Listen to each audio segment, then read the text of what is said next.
Gracias al Señor, Dios es bueno. ¿Cuántos creen que Dios es bueno? Aquí estamos en este día hermoso que el Señor nos ha regalado y el tiempo de Dios es perfecto.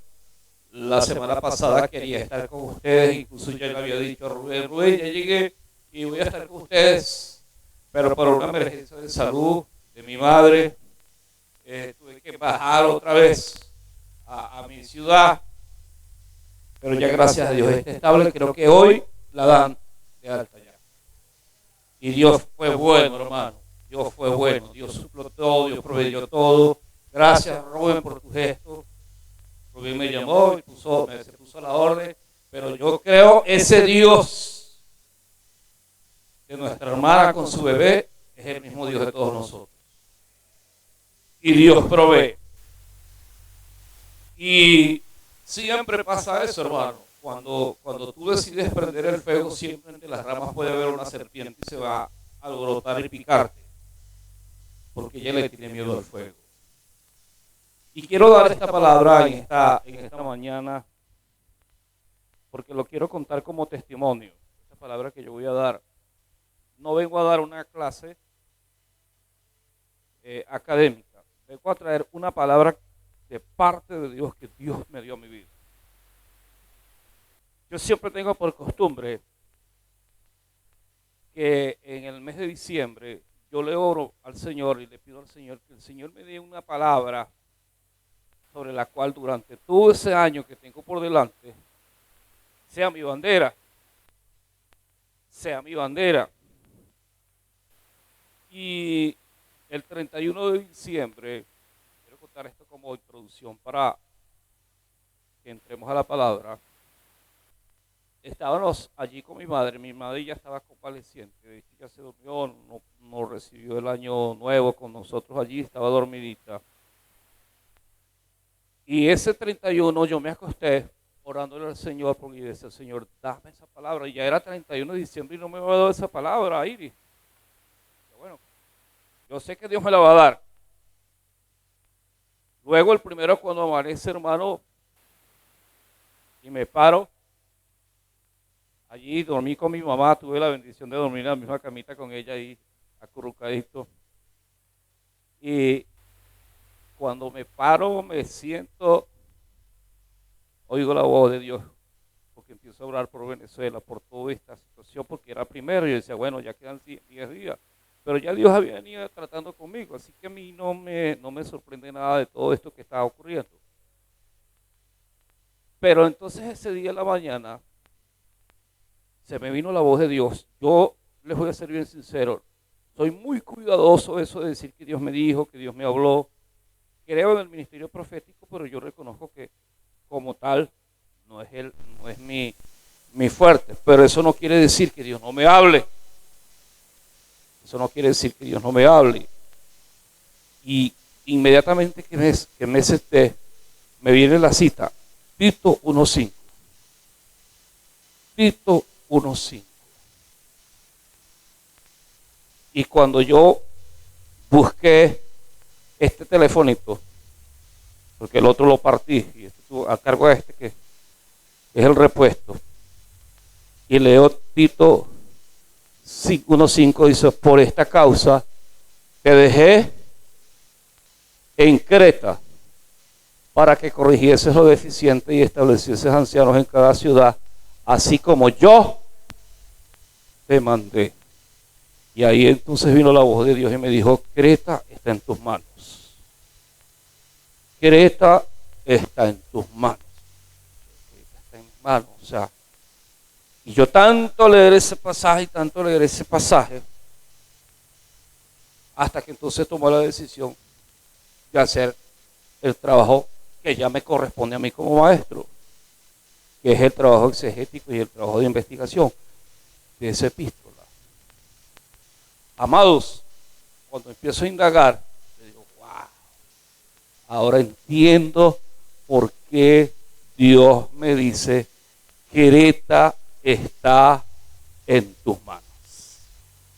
Y eso es lo que le quiero contar a ustedes. ¿Por qué Creta está en nuestras manos? Diga conmigo, Creta está en mis manos. ¿Y sabe quién es esa Creta? Venezuela. Es el territorio donde Dios te pone. Es el territorio donde Dios te pone. Creta es el territorio donde Dios te pone. Se dice que Tito, según Gálatas 2, capítulo 2, versículo del 1 al 3, Tito fue uno de los compañeros del equipo apostólico de Pablo, pero que Tito fue entre todo su equipo, como Lucas, como Timoteo, como Apolos, como Epafrodito. Se dice que Tito era uno de los de más suma confianza, o el de más suma confianza que Pablo tenía. Y usted dice, ¿y Timoteo no? Recuerden que Timoteo era un chamo, estaba más joven. Pablo, cuando viene de Arabia, que es traído a Antioquía, él viene con Tito. Lo que quiere decir que Tito conocía a Pablo desde que ya estaba en Arabia. Ya estaba en Arabia. Cuando él baja a Jerusalén y luego a Antioquía, ya Tito venía acompañado o venía decidido a ser parte del equipo apostólico de Pablo, o a ser un compañero de causa de Pablo. Y ya voy a hablar de eso. Un compañero de causa de Pablo. Es curioso que el libro de los Hechos no lo nombra. Algunos dicen es porque posiblemente Tito fue hermano de Lucas, y él era gentil y era de Antioquía, y entonces Lucas, como ni él se nombró, no nombró a Tito, porque él estaba más enfocado en el protagonismo de Pablo que cualquier otra cosa. Entonces se dice que Tito baja con él. Tito vivió el proceso de formación de Pablo. Tito estuvo allí con Pablo antes de conocer a Timoteo, antes de andar con Lucas, antes de conocer a Pablo, lo que quiere decir que Tito era ya un amigo muy fiel del apóstol. Era un hombre fiel, relativamente joven, pero no tan joven como Timoteo. Se calcula que podría tener entre 30 a 40 años o entre 25 a 40 años cuando Tito es llevado al equipo misionero. Pero quiero hablar de algo que me llama poderosamente la atención. Es que cada parte del equipo misionero tenía una función específica. No todos somos iguales. Diga el que está a su lado, no todos somos iguales. Todo el mundo quiere ser apóstol, no todo el mundo va a ser apóstol. Todo el mundo quiere adorar, no todo el mundo quiere adorar. Todo el mundo quiere ser maestro, no todo el mundo quiere ser maestro. Y Tito tenía una cualidad, y es que Tito tenía la capacidad para restaurar lo que no servía y para saber manejarse en situaciones de crisis y en ambientes de crisis. Y Tito era ese asistente que Pablo utilizaba en el momento cuando la situación se ponía difícil o las circunstancias se ponían difíciles, pero él no podía asistir porque estaba ocupado en otro sitio. Entonces decide siempre optar por Tito porque era el más fiel. Incluso hasta Apolo no era fiel. Apolo le echó el carro varias veces. Incluso Lucas también le echó el carro varias veces. Dile al que está a su lado, ¿tú eres de los que echas carro? Ajá, porque Tito no echaba carro. Diga el que está a su lado, Tito no echaba carro. Tito no echaba carro. Si usted es un líder al estilo de Apolo o al estilo de Lucas, de repente va a echar el carro. Pero si usted es un líder al estilo de Tito, usted no va a echar el carro.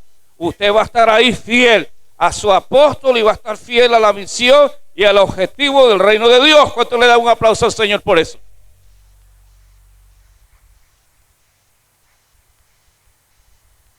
Y prueba de eso es el trabajo que él hace en Antioquía con Pablo.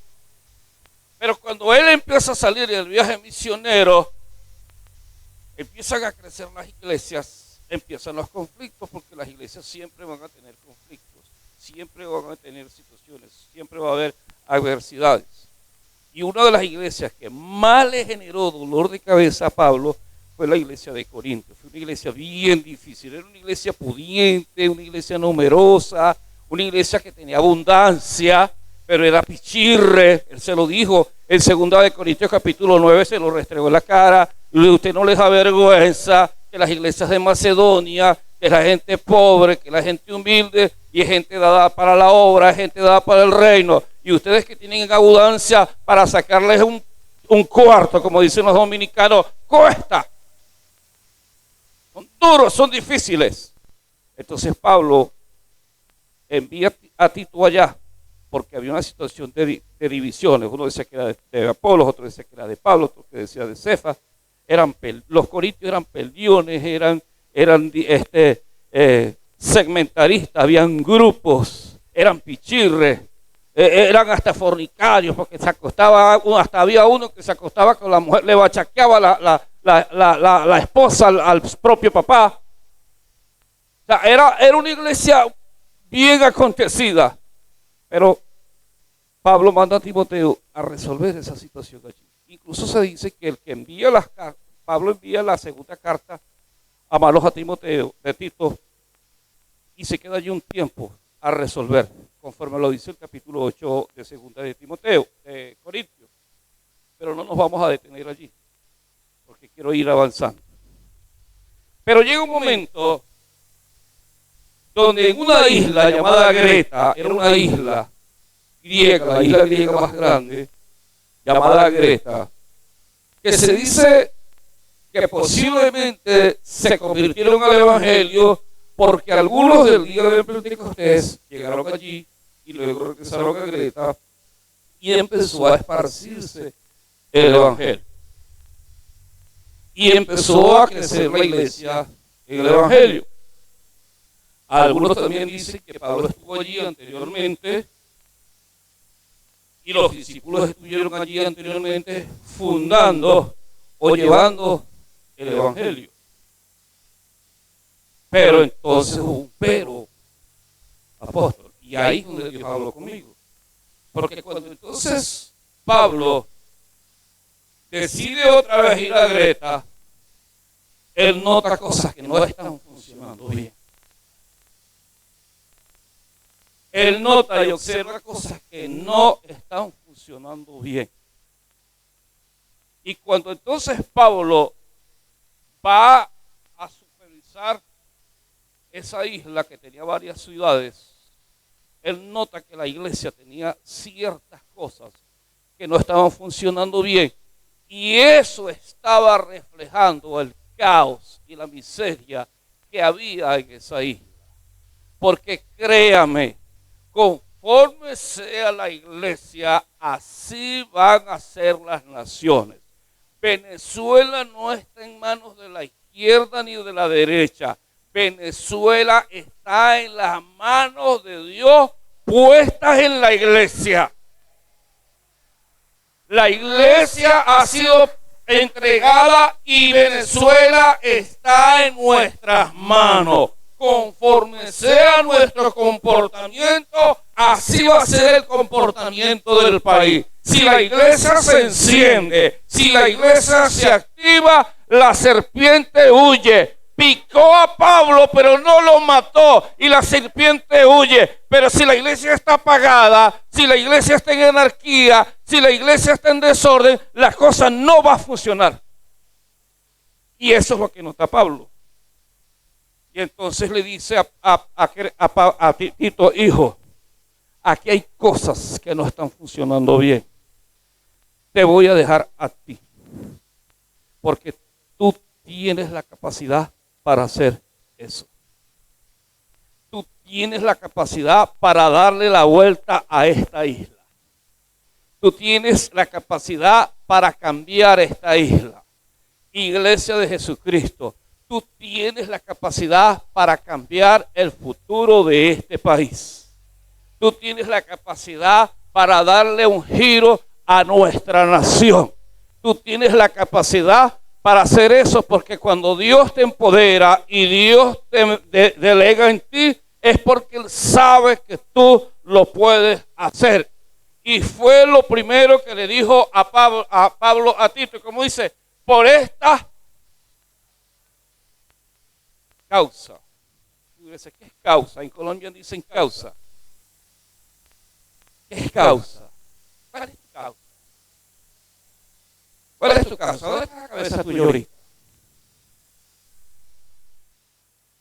¿Será que entendemos la causa? ¿Qué es la causa?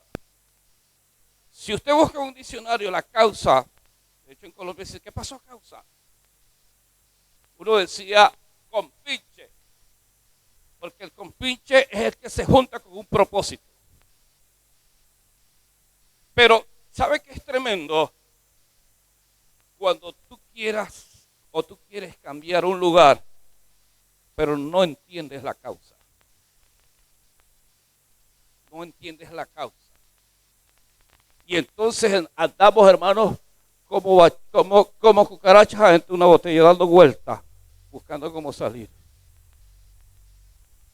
Si la iglesia de Venezuela no entiende la causa, se va a esparcir y se va a regar. Y esto va a ser como estornudo de chico, hermano,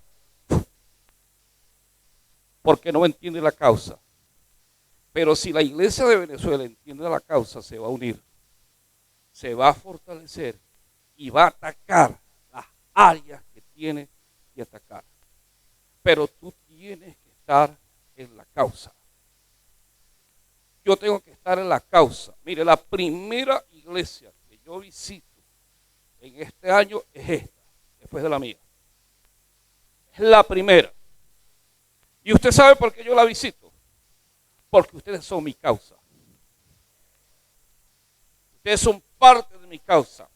Hubo gente que me invitó a primicias, a cultos, y dice, no, yo tengo compromiso con Casa de Oración de Gloria. Y le dije, Rubén, no importa si predico o no predico.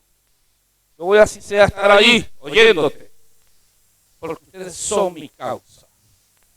Entonces, Pablo le da a entender a Timoteo, te voy a mandar a ti, porque tú sí entiendes lo que yo estoy trabajando. Tú sí entiendes lo que yo quiero. Y lo que yo quiero, lo que Dios me ha revelado, no es lo que estoy viendo en Greta. Habían 3 problemas, pastor o apóstol, en la isla de Greta. El primero, el liderazgo estaba malo. 3 veces, 4 veces, lea la epístola, y todo el énfasis en que los ancianos o los obispos tienen que ser sujetos, tienen que ser sobrios, tienen que ser marido de una sola mujer. ¿Sabes por qué? Porque eran líderes, eran pastores, pero eran mujeriegos, eran borrachos y bonchones. Y al mismo tiempo querían ser pastores. Entonces Pablo dice, ¿qué pasó? Estos son pastores, pero están bebiendo aguardiente, tienen 3, 4 mujeres, su vida es un desorden. Entonces esto aquí no sirve. Y por eso es que él hace mucho el énfasis. Y no solamente ellos, es que sus esposas son igual, porque cuando habla de las ancianas se está refiriendo a las esposas de los obispos. Entonces las esposas de los obispos son las primeras que levantan el codo y son chismosas y entremetidas. Y Pablo dice, esto no va a caminar así.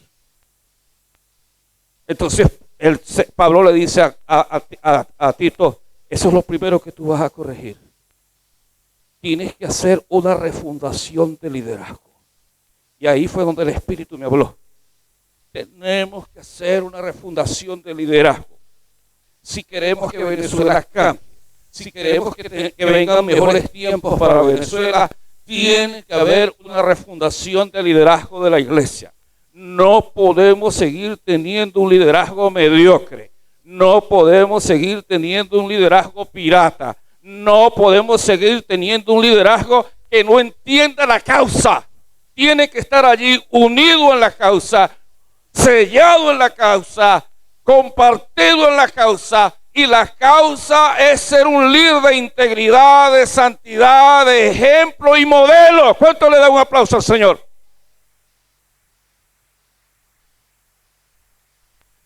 No sirve, Pablo dice, hijo, mira, no sirve. Tienes que empezar a acomodar el liderazgo porque no sirve. Y por eso es que hay tanta anarquía, tanto bochinche, tanto relajo. Miren, una de las cosas que a nosotros nos ha costado aquí en esta ciudad es organizar la iglesia. Ayer tuvimos la entrega y la posesión. Ayer salí yo oficialmente como vicepresidente de la Confraternidad de Pastores, pero se entregó a la nueva causa. Y entre la nueva causa está este moreno que está aquí. Este negro buen mozo. Es que yo no he visto, nunca he visto un negro feo, hermano. Ajá. Está aquí. ¿Por qué, Rubén, tú estás ahí? Porque tú representas el nuevo modelo de liderazgo. Ese liderazgo religioso, cuadrado, conformista, encerrado de cuatro paredes, no es la causa. Ese no es el liderazgo que yo quiero. El liderazgo que yo quiero, le dijo a Pablo, yo quiero es un liderazgo abierto, de integridad, de avanzada. Y esas mismas palabras yo se las dije a Eleazar. Eleazar, venga acá, hijo, porque Eleazar es como algo así como también con Rubén, porque él fue discípulo de mi amigo Rubén Gallanco. Y yo le digo, hijo, tú estás ahí porque tú representas la nueva generación. Necesitamos darle un vuelco al liderazgo de esto. Mire, la gran crisis que tiene Venezuela es una crisis de liderazgo. Una gran crisis de liderazgo. Es un liderazgo inmoral, es un liderazgo corrupto y es un liderazgo chaucero. Deja de estar haciendo show con las cosas de Dios. Chaucero, que quieres puro desfigurar y crear alboroto y a la final no hace nada. Puro de proyectos y de carpetas, pero no cuaja nada. No frita ni un pequeño. Ese liderazgo hay que enterrarlo. Y Pablo le dijo a él, establece ancianos y corrige. Tenemos que levantar, hijo, una nueva generación. Te lo mandé, no te ha caído porque hoy me cayó el plan. El libro Mentoreo Magistral. Este es un año, hijo, de mucho mentoreo. Porque tú llevas ya un modelo de liderazgo, pero ese modelo se lo tienes que sembrar a otros. Tenemos que levantar eso. Segundo, ¿qué era lo otro que ocurría? Amados, el desorden y la falta de definición de rostro de la iglesia. Porque dicen todos los comentaristas que la isla de Creta en su cultura era muy parecida a la isla a la zona de Corintio. Era una isla muy bárbara, le gustaba mucho la borrachera, dice glotones, malas bestias. O sea, malas bestias era porque no les interesaba nada, se comportaban anárquicamente, con desorden, glotones, sin objetivos, sin meta, sin civilización. O sea, era una isla, aunque era griega, no era el orgullo de Grecia. Porque era una iglesia, era una isla atrasada, era una isla donde no había cultura, donde no había formación, lo que había era anarquía. Y lamentablemente la iglesia también cayó en eso. Lamentablemente la iglesia también se convirtió en una iglesia anárquica, una iglesia glotona, una iglesia que está pendiente del bonche. A veces hay cosas que yo no entiendo en este país, que nos quejamos porque no hay dinero, que nos quejamos que no hay plata. Hermano, yo estuve el 31 de diciembre en mi barrio y amanecieron hasta las 12 del mediodía del 1 de enero y eran botellas y botellas y cajas de licor. Mi cuñado que trabaja en una licorería, ese no es cristiano nada, y me dijo, Eugenio, solamente en la licorería que yo asistí vendí 70 cajas de Old Parr. 70 cajas de Ospar. Ahora imagínate cuántas cajas de Ospar se vendieron en Barquisimeto. Entonces uno dice, no hay plata, hay crisis. Y yo digo, verdaderamente habrá crisis. Mire, yo estuve en Centroamérica y allá nunca yo vi una repetición de comida.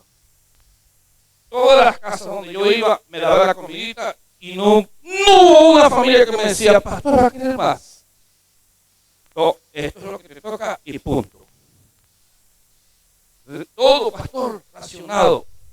Y entonces uno de los obispos me dice, no, pastor, lo que pasa es que aquí es caro. Y aquí para mantener una casa de 4 personas tiene que haber como 5 trabajos. Como 5 trabajos. Para comer. Y aquí nadie repite comida. Aquí todo, el que repite es porque tiene plata. Incluso fuimos y nos comimos un pollo. Y yo dije, no, yo no voy a comer un pollo. Vamos a comprar el otro, yo lo pago. ¿Cuál es el problema? ¿Por qué? Porque la situación les da. Nosotros no. El venezolano se creyó anárquico. Derrocha, bota. No le importa nada. Bebe aguardiente, bebe cocuy, bebe Ospar. No le importa comprarse una ropa. El muchacho, mire, es tan esnovista que el muchacho no le da dolor comprarse un teléfono de $800, no importa si al otro día no tiene ni obligatoriamente tiene que dejarlo en modo avión porque ni saldo tiene. Pero él quiere aparentar. Así eran los cretenses. De hecho, de ahí viene la palabra cretino, leíto el chiquito. De cretense viene la palabra cretino. ¿Y qué es un cretino? ¿Qué es un cretino? Un tipo que no tiene vergüenza, hermano. Si es cretino. Un tipo que no tiene vergüenza, que es descarado. Es un tipo que no le importa nada. Bebe, bota. Y yo le decía, tú, cuñado, pero tú tanta plata que ganaste, no pudiste ni siquiera comprarte huevos para tu casa. No pudiste ni siquiera comprarle un juego de comedor a tu esposa o mejorarle la cama a tu hijo. Nada, todo te lo bebiste, todo te lo hiciste. Esa es la Venezuela que quieren que nosotros tengamos, pero esa es la Venezuela que la iglesia va a cambiar. La iglesia va a sacar el cretinismo de este país. La iglesia va a sacar la anarquía de este país. Porque esa es la manera de tenernos controlados y manipulados, el caos, el desorden, para que tú estés pendiente de otras cosas y no de organizar tu vida, y no de mejorar tu forma de vida, de mejorar tu forma de tu familia, no empeñarte en estudiar que tus hijos. Creo que a mí no me da dolor ver a nuestros hijos como los explotan en los negocios, los ponen 14 y 15 horas, aquí mismo en Venezuela, por $20 semanal. Aquí mismo en Venezuela. Así era la iglesia de Creta. Pablo dice, esa no es la Creta que Dios me dijo. La Creta que Dios me muestra es una Creta próspera. Es una Creta bendecida. Una Creta que cambie, que mejore. Hay que sacar la anarquía, el desorden, para nosotros empezar a ver el cambio de Creta. ¿Cuántos quieren que Creta cambie? Yo quiero que Venezuela cambie. Entonces Pablo dice, por eso es que te estoy dejando ahí. Y figúrate, no es fácil. Pero si tú y yo tenemos la legalidad, lo vamos a hacer. En el último capítulo, el capítulo 2, el último versículo, si lo tienen por allí, suena como duro, pero hay que saberlo interpretar. Vamos a buscar el capítulo 2 de Tito, el último versículo, y lo vamos a poner allí. Porque tú tienes la legalidad para transformar. ¿Sabías tú que tú tenías la legalidad para transformar? Rubén, tú tienes la legalidad. Recibe esta palabra de parte del Señor. Tú tienes la legalidad para transformar. Iris, tú tienes la legalidad para transformar.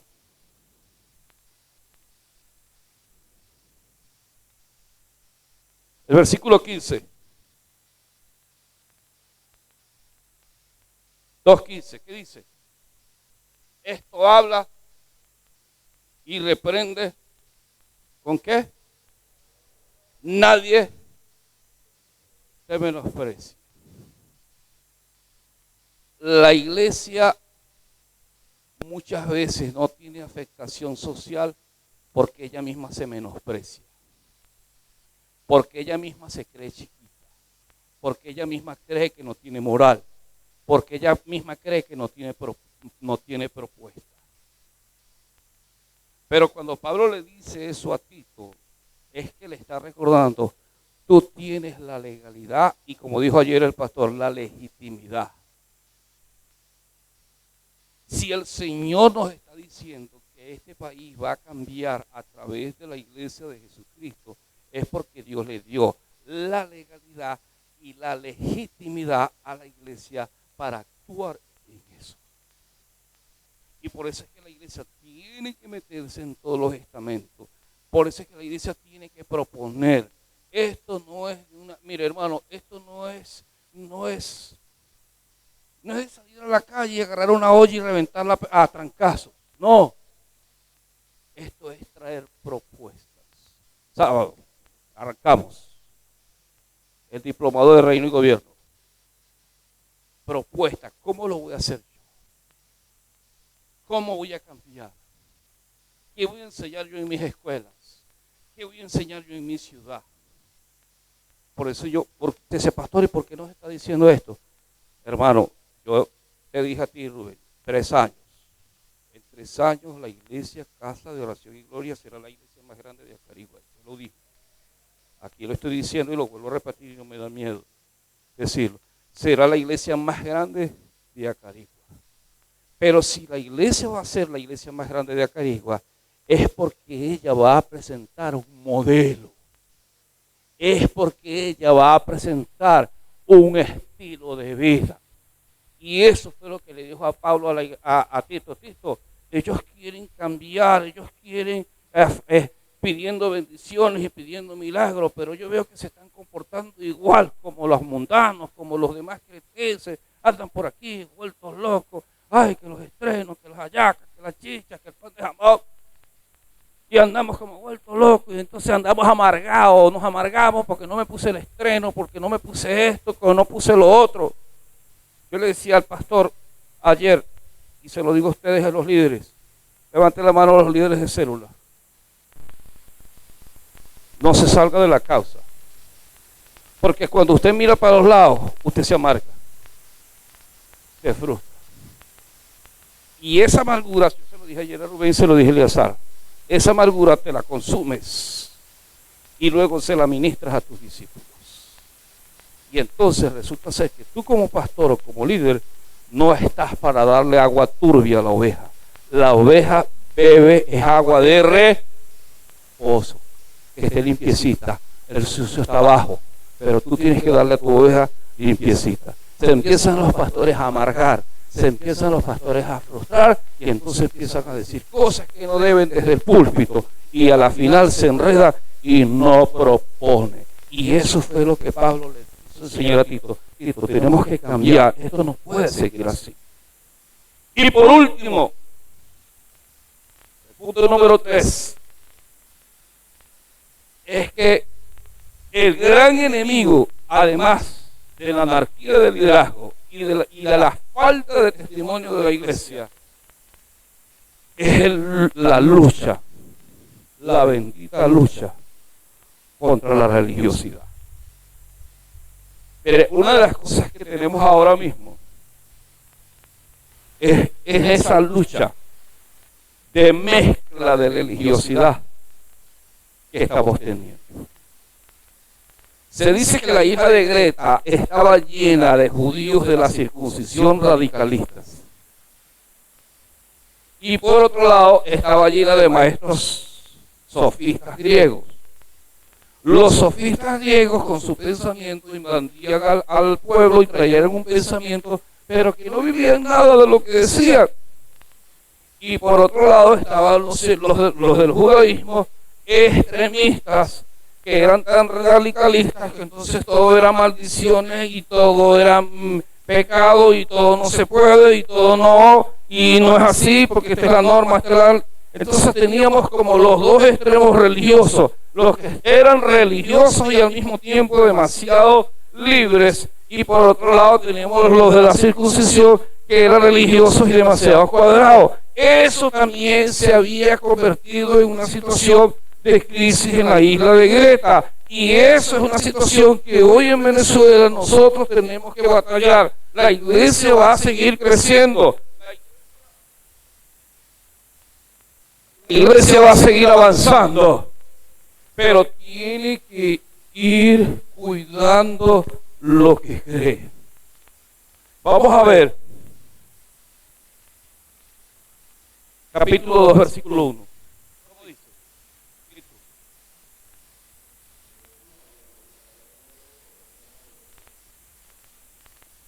¿Quién es el locutor? Dios. No se trajo un hombre, hermano. ¿Qué dice? Pero tú, léalo otra vez, que lo leyó bien bonito. Ahí está. Quiere decir que el otro problema que teníamos, o que tenía la isla de Greta, era lo que consumía doctrinalmente. Mire, hermano, tenemos una lucha con este señor. Es una prueba. ¿Por qué? Porque este señor nos estaba chaqueando a los discípulos. Este señor nos estaba chaqueando a los líderes. El discípulo, cuando medio está enredado, inmediatamente, en vez de buscar a su líder o a su pastor, busca en Google o busca en YouTube, busca TikTok. Pero es que TikTok dijo eso, porque entonces este señor se convirtió en el pastor de tu discípulo y en el mentor de tu líder. Y entonces, cuando se convierte en el pastor de tu discípulo, este señor, es una manera, hermano, y es una lucha. Yo la tengo tanto aquí como allá, y aquí yo creo que es igual.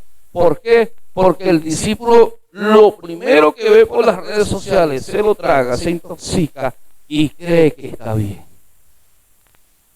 Y entonces de repente tú vas a ver en la iglesia personas que son media brujas, medio hechiceras, creyendo en el espíritu de la Navidad, haciendo oraciones a Santa Claus y la dona pen que sabe la detrás de la puerta. Pero al mismo tiempo vienen al culto, al mismo tiempo leen la Biblia y al mismo tiempo oran al Señor. Yo tenía donde tu abuelita, teníamos nosotros a Guillermo, y Guillermo iba a la iglesia, pero cuando lo sacó la abuelita, porque se puso como medio tostado, nos damos cuenta que hizo un triángulo de puras botellas de agua con agua llena, porque el tipo era satanista y al mismo tiempo iba a la iglesia. Ese champú religioso es de Greta.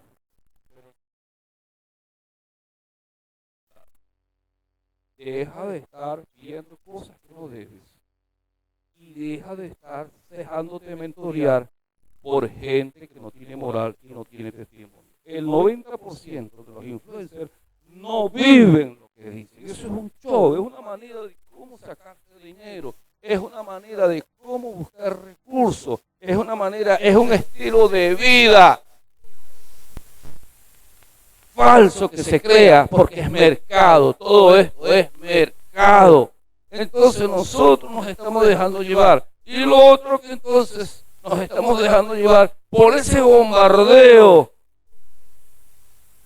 en las redes sociales de gente que no tiene buena formación, que no tiene buena capacitación bíblica y teológica, pero tiene dinero, se viste bien, puede hacer una buena tarima, se pone una buena chaqueta, se pone un buen traje, tiene para comprar cámara, pero es un analfabeta bíblico. Pero yo le creo. Cuando tú tienes un hombre de Dios que se está formando, cuando tenemos un equipo aquí en la escuela de ministerio, cuando aquí tenemos una escuela de líderes, cuando hay gente que va a empezar a estudiar en la universidad, en la cuestión de escuela de reino. ¿Por qué? Porque nosotros tenemos que luchar para que la sana doctrina, y la sana doctrina no es esa sana doctrina que nosotros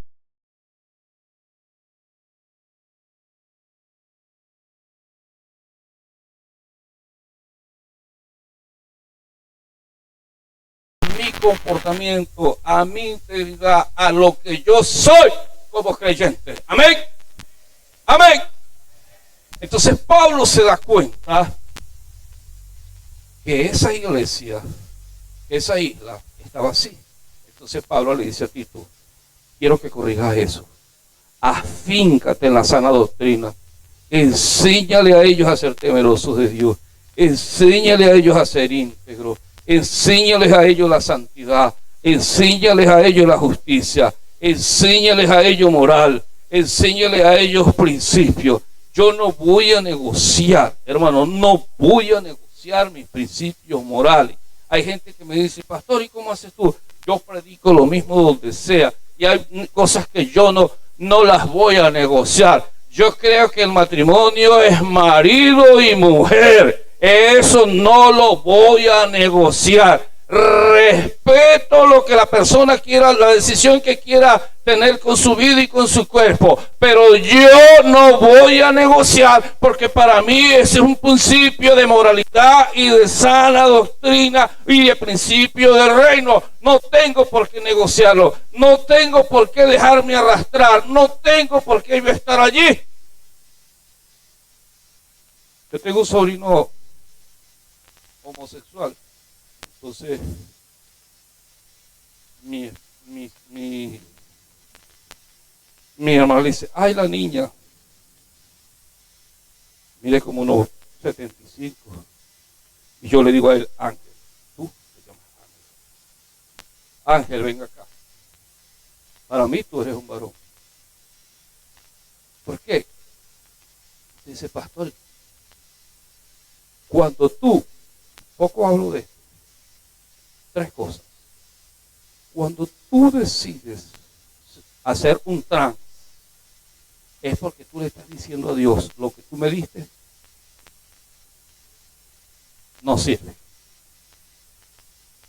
Ese modelo que tú me diste no sirve. Yo voy a optar por otro modelo. Pero resulta ser que cuando Dios te dio ese modelo y ese diseño, todo el potencial para tú desarrollarte como ser humano te lo dio el Señor en ese modelo. Y quiere decir que tú puedes llegar muy lejos en ese modelo. Pero si tú decides salirte de ese modelo, no me vengas con el cuento, no, pero yo igual creo en Dios. Porque el Espíritu Santo no va a contradecir lo que ya la palabra dice. Entonces tú no puedes ser templo y morada del Espíritu Santo. El Espíritu Santo puede tratar contigo, puede bregar contigo, pero jamás va a ser templo y morada del Espíritu Santo. Pablo lo enseñó, el que se une a una fornicaria, una es con ella, y no sabéis que vosotros también sois templo y morada del Espíritu Santo. Entonces yo no puedo contradecir cosas que ya están establecidas en la palabra. Entonces, pero yo las tengo que defender. Pero entonces ahora con este movimiento WO,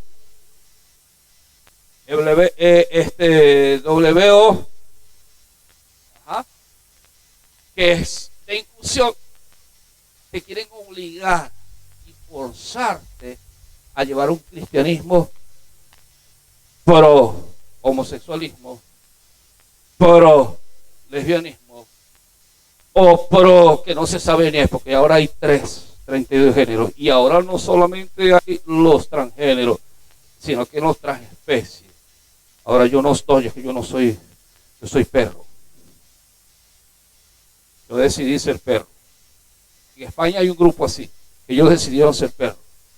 Si usted decidió ser un rabipelao, un chigüire, una anaconda, una iguana, ese es asunto suyo.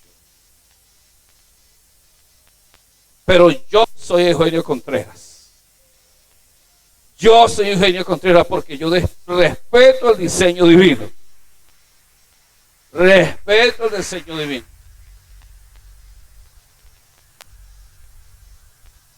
¿Y por qué les digo esto, hermano? Porque va a venir, la iglesia evangélica en Venezuela va a seguir creciendo, pero al mismo tiempo se van a querer introducir zorrillas para ir confundiendo, para ir enredando. Y yo le decía, y esto va a pasar lo mismo que pasó en Europa. ¿Sabes por qué Europa el cristianismo fracasó? Por eso mismo. empezó a dejar meter cosas, a meter cosas. En estos días yo le dije a un pastor, tenemos que tener cuidado porque somos capaces hasta de hacer una discoteca de franelas mojadas evangélicas.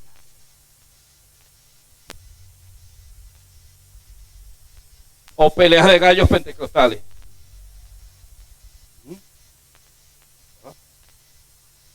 O cocuy, o beber cocuy o lavagallos evangélicos.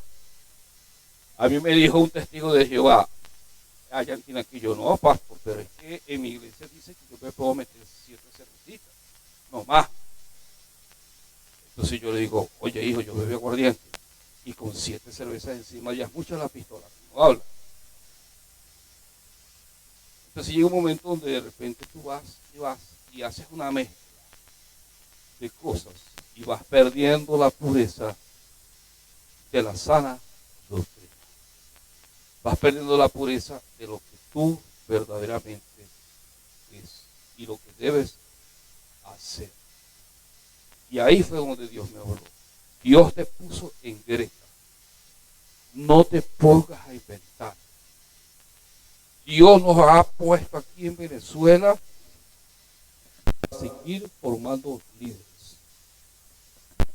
Yo dije, yo no me puedo ir del país, porque hasta que yo no vea lo que Dios me dijo que yo iba a hacer, yo tengo que estar. Este año tenemos graduación de escuela de líderes, de ministerio, perdón. Y este año vamos a ir a otros lugares, porque eso fue lo que Dios nos dijo. Este año tenemos que tronar en los púlpitos para que la iglesia cambie, para que la iglesia se transforme. Doy gloria a Dios porque, hermano, mire, no tengo nada con las viejas generaciones, no tengo nada.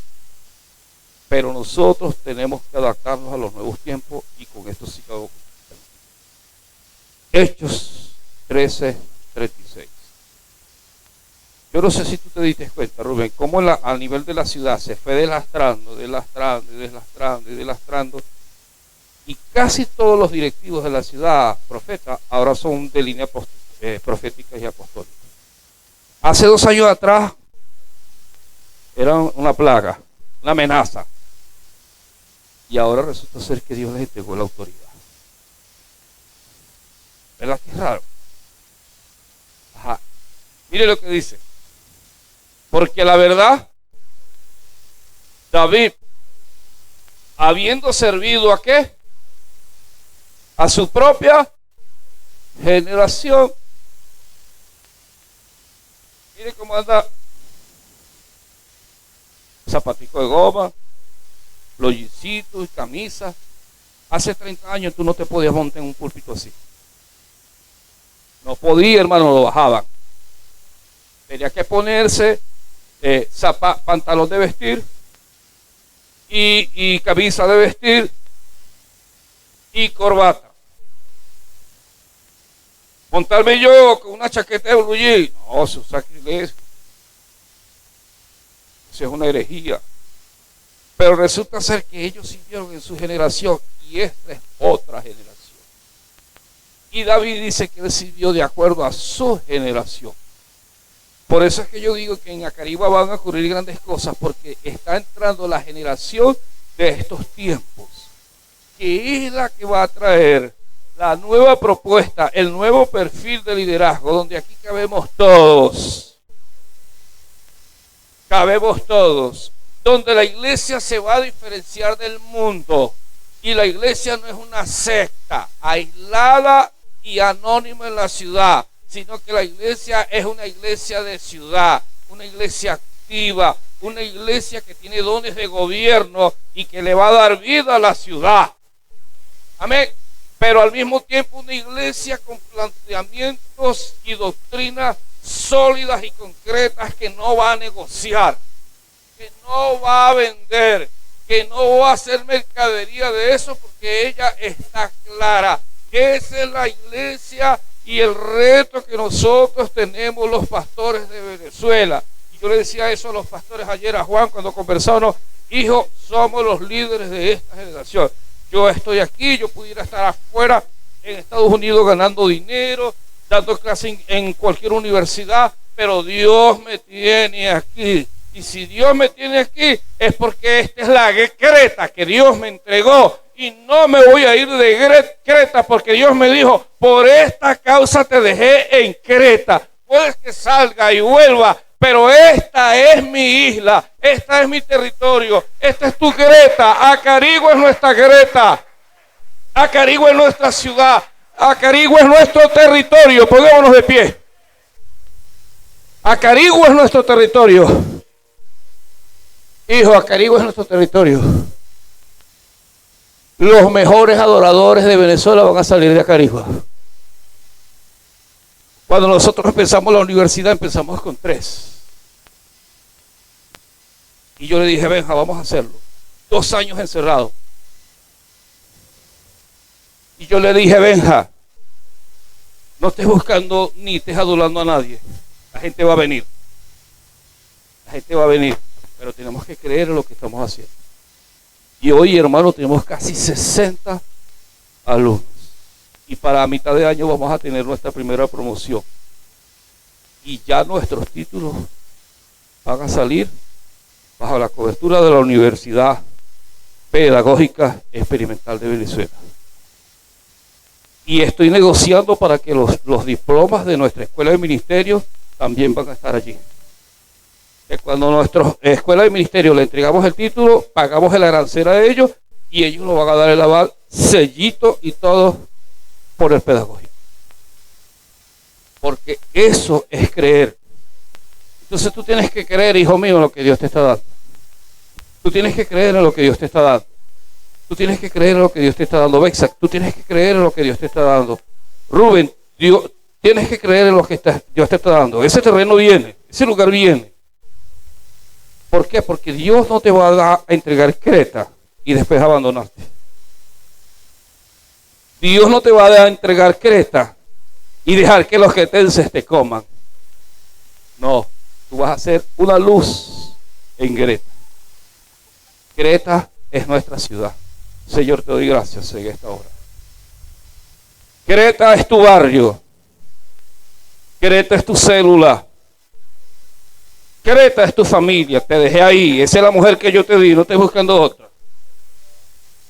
Ese es el trabajo que yo te di. Ese es el lugar. Ese es el sector que yo te estoy entregando para que conquistes. Esa es la Creta que yo te estoy dando. Pero tienes que empezar a refundar, a levantar de nuevo, a construir. Gente que anda por allí loca, llorando y dándose golpes de pecho. No, hermano. Yo estoy enfocado en la visión del reino. Y la visión del reino es que Dios nos ha llamado a tomar, aleluya, la tierra como sal y como luz. Señor, te doy gracias en esta hora. Tómese de la mano de su hermano. Señor, te damos gracias en esta hora. Gracias. ¡Santo!